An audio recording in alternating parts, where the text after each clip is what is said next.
বিশেষ খবর হল ফর্ম 6 জমা দেওয়াকে কেন্দ্র করে ওঠা অভিযোগ ও বিতর্কের প্রসঙ্গে রাজ্যের মুখ্য নির্বাচনী আধিকারিকের দপ্তর অবস্থান স্পষ্ট করে জানিয়েছে, সরকারি অফিসে যে কোনো ব্যক্তি ইচ্ছেমতো সংখ্যায় ফর্ম জমা দিতে পারেন। ফর্ম 6 জমা পড়াকে ঘিরে বিপুল অনিয়মের অভিযোগ তুলে মুখ্যমন্ত্রী মুখ্য নির্বাচন কমিশনার জ্ঞানেশ কুমারকে চিঠি লিখেছেন। এই নিয়ে অভিযোগকে কেন্দ্র করে তৃণমূল কংগ্রেসপন্থী বিএলও এবং বিজেপি কর্মীদের মধ্যে বিক্ষোভ ও পাল্টা বিক্ষোভকে কেন্দ্র করে কলকাতা স্ট্র্যান্ড রোডে রাজ্যের মুখ্য নির্বাচনী আধিকারিকের দপ্তর আজ রণক্ষেত্রের চেহারা নেয়। বিজেপি মুখ্যমন্ত্রীর বিরুদ্ধে আদর্শ আচরণবিধি ভঙ্গের অভিযোগ জানিয়েছে। রাজ্য বিধানসভা নির্বাচনের জন্য বিজেপি 13 জন প্রার্থীর চতুর্থ তালিকা প্রকাশ করেছে। সারা দেশের সঙ্গে এ রাজ্যেও আজ নানা অনুষ্ঠানের মধ্যে দিয়ে মহাবীর জয়ন্তী উদযাপিত হচ্ছে। আসছি বিস্তারিত খবরে। ফর্ম 6 জমা দেওয়াকে কেন্দ্র করে ওঠা অভিযোগ ও বিতর্কের প্রসঙ্গে রাজ্যের মুখ্য নির্বাচনী আধিকারিকের দপ্তর অবস্থান স্পষ্ট করেছে। আজ সন্ধ্যায় এক সাংবাদিক বৈঠকে রাজ্যের মুখ্য নির্বাচনী আধিকারিক মনোজ কুমার আগরওয়াল জানান, সরকারি অফিসে যে কোনো ব্যক্তি ইচ্ছেমতো সংখ্যায় নথি জমা দিতে পারেন, তার উপর কোনো বিধি নিষেধ নেই। তিনি আরও বলেছেন, ফর্ম 6 জমা দেওয়ার প্রক্রিয়া এখন সারা বছর ধরেই চলে। আগে বছরের নির্দিষ্ট কয়েকটি সময়ে এই ফর্ম জমা দেওয়া যেত, কিন্তু সংশোধিত নিয়ম অনুযায়ী এখন যে কোনো দিন আবেদন করা যায়। তবে নির্বাচনের ক্ষেত্রে একটি গুরুত্বপূর্ণ শর্ত রয়েছে। মনোনয়ন জমার শেষ দিনের 10 দিন আগে পর্যন্ত যে ফর্ম জমা পড়বে এবং নিষ্পত্তি হবে, শুধুমাত্র সেগুলি সংশ্লিষ্ট নির্বাচনে ভোটার তালিকায় অন্তর্ভুক্ত হতে পারে। একই সঙ্গে মুখ্য নির্বাচনী আধিকারিক স্পষ্ট করে দেন, তাদের দপ্তরে এমন কোনো সফটওয়্যার বা ক্ষমতা নেই যার মাধ্যমে সরাসরি কোনো ভোটারের নাম তালিকায় যুক্ত বা বাদ দেওয়া যায়। এ ধরনের সমস্ত প্রক্রিয়া সম্পন্ন হয় নির্দিষ্ট নিয়ম মেনে জেলা নির্বাচনী আধিকারিক এবং নির্বাচনী নিবন্ধন আধিকারিকদের মাধ্যমে। দপ্তরের বক্তব্য, কোনো অভিযোগ বা নথি এলে তা সংশ্লিষ্ট ডিওর কাছে পাঠানো হয় এবং আইন অনুযায়ী তদন্ত ও সিদ্ধান্ত নেওয়া হয়। সাংবাদিকদের প্রশ্নের উত্তরে মুখ্য নির্বাচনী আধিকারিক জানান, সম্প্রতি হুগলি ও হাওড়া থেকে কিছু ব্যক্তি দপ্তরে এসে ফর্ম জমা দেওয়ার চেষ্টা করেন বলে অভিযোগ উঠেছে, তা খতিয়ে দেখা হচ্ছে। এদিকে ভোটার তালিকায় নতুন করে নাম তোলার আবেদনপত্র বা ফর্ম 6 জমা পড়াকে কেন্দ্র করে বিপুল অনিয়মের অভিযোগ তুলে তৃণমূল কংগ্রেস প্রধান মুখ্যমন্ত্রী মমতা ব্যানার্জি মুখ্য নির্বাচন কমিশনার জ্ঞানেশ কুমারকে চিঠি লিখেছেন। এর আগে এসআইআর ইস্যুতে মুখ্যমন্ত্রী হিসেবে কমিশনকে একাধিক চিঠি দিলেও তৃণমূল কংগ্রেস চেয়ারপারসন হিসেবে এটি তার প্রথম চিঠি। তৃণমূল নেত্রী ওই চিঠিতে দাবি করেছেন, ভোটার তালিকায় নাম তোলার জন্য বিপুল আবেদন জমা পড়েছে। এ রাজ্যে ভোটার তালিকায় বহিরাগতদের নাম অন্তর্ভুক্ত করার চেষ্টা চলেছে, যা গণতান্ত্রিক প্রক্রিয়াকে প্রভাবিত করতে পারে। ফর্ম 6 জমা দেওয়া নিয়ে অভিযোগকে কেন্দ্র করে তৃণমূল কংগ্রেসপন্থী বিএলও এবং বিজেপি কর্মীদের মধ্যে বিক্ষোভ ও পাল্টা বিক্ষোভকে কেন্দ্র করে কলকাতা স্ট্র্যান্ড রোডে রাজ্যের মুখ্য নির্বাচনী আধিকারিকের নতুন দপ্তর আজ রণক্ষেত্রের চেহারা নেয়। আমাদের প্রতিনিধি জানাচ্ছেন, নিয়ম বহির্ভূতভাবে ফর্ম 6 জমা দেওয়াকে কেন্দ্র করে রাজ্যের মুখ্য নির্বাচনী আধিকারিকের দপ্তরের সামনে তৃণমূল কংগ্রেসপন্থী বিএলও সংগঠনের বিক্ষোভ এখনও অব্যাহত। সন্ধ্যার পরেও শাসক দলের পতাকা হাতে বহু মানুষ শিপিং কর্পোরেশনের ভবন সংলগ্ন এলাকায় জমায়েত করছেন। চলছে স্লোগান এবং শাউটিং। প্রচুর সংখ্যায় পুলিশ এবং আধা সেনা মোতায়েন করা হয়েছে। তবে ওই এলাকায় 163 ধারা জারি থাকায় কিভাবে বহু মানুষকে সেখানে জমায়েতের সুযোগ দেওয়া হচ্ছে তা নিয়ে প্রশ্ন উঠেছে। রাজ্যের মুখ্য নির্বাচনী আধিকারিক মনোজ কুমার আগরওয়াল জানিয়েছেন, এই ঘটনা অনভিপ্রেত। যদি পুলিশ কোনো ব্যবস্থা না নেয় তাহলে তার দপ্তরের তরফেই পদক্ষেপ করা হবে। অভিরূপ ভট্টাচার্য, আকাশবাণী সংবাদ, কলকাতা। বিধানসভা ভোটের প্রস্তুতি পর্ব খতিয়ে দেখতে নির্বাচন কমিশনের রোল অবজারভার সুব্রত গুপ্ত আজ পূর্ব বর্ধমানে যান।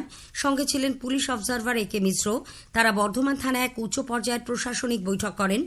সেখানে অবাধ, শান্তিপূর্ণ, স্বচ্ছ ও নিরপেক্ষ ভোট গ্রহণ সম্পন্ন করার লক্ষ্যে একাধিক গুরুত্বপূর্ণ বিষয়ে বিস্তারিত আলোচনা হয়। বিজেপি মুখ্যমন্ত্রীর বিরুদ্ধে আদর্শ আচরণবিধি ভঙ্গের অভিযোগ জানিয়েছে।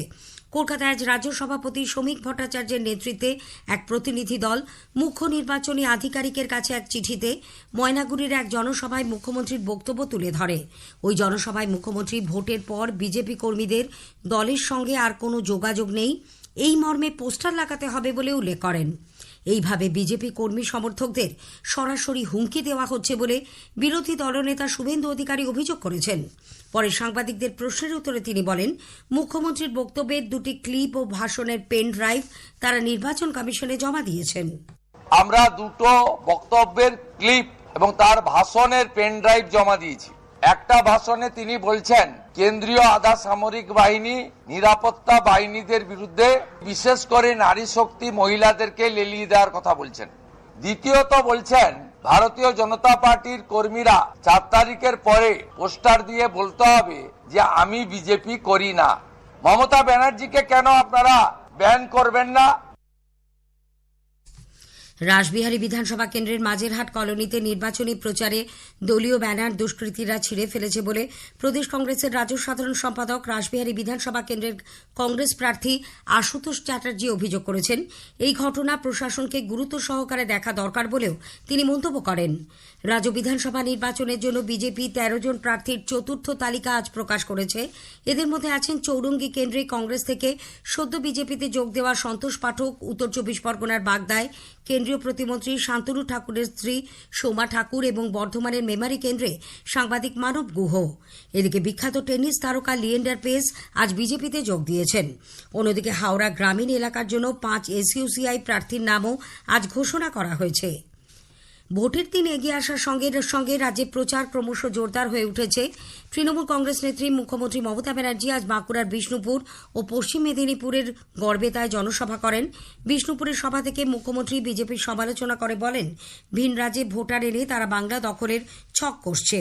অন্যদিকে শিলিগুড়ির বিজেপি প্রার্থী শঙ্কর ঘোষ আজ সেখানে এক সভায় সরকারি কর্মচারীদের বেতন বৃদ্ধি, শূন্যপদ পূরণ এবং পরিকাঠামো উন্নয়নকেই প্রচারের প্রধান অঙ্গ হিসেবে তুলে ধরেন। স্কুল বাঁচাও, মূল বাঁচাও, শিক্ষা বাঁচাও, বাংলা বাঁচাও এই স্লোগানকে সামনে রেখে বিধানসভা নির্বাচনে বাম প্রার্থীদের সমর্থনে ছাত্র সংগঠন এসএফআই এর পক্ষ থেকে আজ এডুকেশন ম্যানিফেস্টো প্রকাশ করা হয়। কলকাতায় এসএফআই এর কেন্দ্রীয় কার্যনির্বাহী কমিটির সদস্য আকাশ কর, শুভজিৎ সরকার, বর্ণনা মুখোপাধ্যায়ের উপস্থিতিতে রাজ্য সম্পাদক দেবাঞ্জন দে এই ইস্তেহার প্রকাশ করেন। স্থানীয় সংবাদ শুনছেন আকাশবাণী কলকাতা কেন্দ্র থেকে। এখন বিজ্ঞাপন, পরে রয়েছে বাকি খবর। লক্ষ্মীদের জয়, স্বনির্ভরতা অক্ষয়। লক্ষ্মীর ভান্ডারে মাসিক 500 টাকা বৃদ্ধি করা হয়েছে। সাধারণ শ্রেণীর মহিলারা পাচ্ছেন মাসিক 1500 টাকা অর্থাৎ বার্ষিক 18,000 টাকা এবং তপশিলি জাতি ও তপশিলি জনজাতিভুক্ত মহিলারা পাচ্ছেন মাসিক 1700 টাকা অর্থাৎ বার্ষিক 20,400 টাকা। মা বোনেদের সম্মান আর স্বনির্ভরতার অঙ্গীকার। বাংলার মা বোনেদের হাত শক্ত করতে তৃণমূল কংগ্রেসকে জোড়া ফুল চিহ্নে ভোট দিয়ে জয়ী করুন। ঘরে ঘরে নল, পরিশ্রুত পানীয় জল। বাংলার সমস্ত বাড়িতে পাইপলাইনের মাধ্যমে পরিশ্রুত পানীয় জল পৌঁছে দেওয়াই আগামী দিনের লক্ষ্য। সুস্থ জীবন আর ঘরে ঘরে পরিশ্রুত জল পৌঁছে দেওয়া। মানুষের সেবায় পাশে আছে তৃণমূল কংগ্রেস। আবার বাংলার উন্নয়নকে অটুট রাখতে তৃণমূল কংগ্রেসকে জোড়া ফুল চিহ্নে ভোট দিয়ে বিপুল ভোটে জয়যুক্ত করুন। লক্ষ্মীদের জয়, স্বনির্ভরতা অক্ষয়। লক্ষ্মীর ভান্ডারে মাসিক 500 টাকা বৃদ্ধি করা হয়েছে।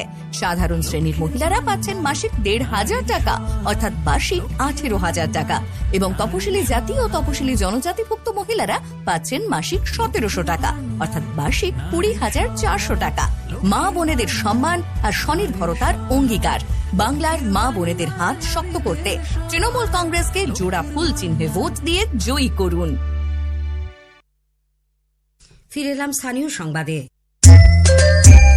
600 কোটি টাকার সাইবার প্রতারণা মামলায় রাজ্য পুলিশ শিল্পপতি পবন রুইয়াকে আজ গ্রেপ্তার করেছে।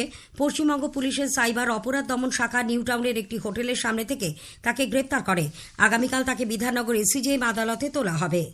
ইডি কয়লা পাচার কেলেঙ্কারি মামলায় কলকাতা পুলিশের বিশেষ ব্রাঞ্চের ডেপুটি কমিশনার শান্তনু সিনহা বিশ্বাসকে জিজ্ঞাসাবাদের জন্য তলব করেছে। 6 এপ্রিল তাকে ইডির দপ্তরে হাজিরা দেওয়ার নির্দেশ দেওয়া হয়েছে। সারা দেশের সঙ্গে রাজ্যেও নানা অনুষ্ঠানের মধ্যে দিয়ে আজ মহাবীর জয়ন্তী উদযাপিত হচ্ছে। রাষ্ট্রপতি, উপরাষ্ট্রপতি ও প্রধানমন্ত্রী এই উপলক্ষে সকলকে শুভেচ্ছা জানিয়েছেন। আজকের প্রসঙ্গের এবারের বিষয়, গ্রামীণ যুবকদের নতুন আয়ের উৎস হয়ে উঠেছে উন্নত জাতের মুরগি পালন। এই নিয়ে হুগলি কৃষি বিজ্ঞান কেন্দ্রের কৃষি সম্প্রসারণ বিভাগের বিষয়বস্তু বিশেষজ্ঞ ডক্টর সৈকত সাহার সঙ্গে কথা বলেছেন দিব্য দে।